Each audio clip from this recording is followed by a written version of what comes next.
Did you know, according to the DEA, 70% of street pills, which are how most people get their illicit drugs today, contain at least 2 milligrams of fentanyl, a potential lethal dose.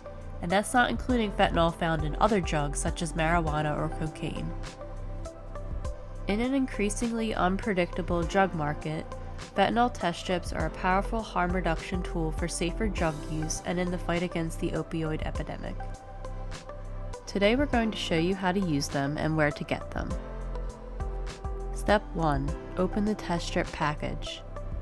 Step 2. Place your substance in a clean container. The more substance you test, the more reliable the results. If you're testing something in pill form, make sure you reduce it to powder form before testing and try to use the middle of the pill. Step 3. Add between a half teaspoon and a full teaspoon of water to the container.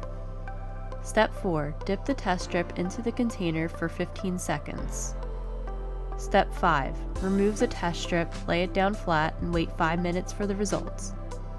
Step 6. Check the results. 1 line means fentanyl is present, 2 lines means it's not. Please remember, always use caution even after testing your substance.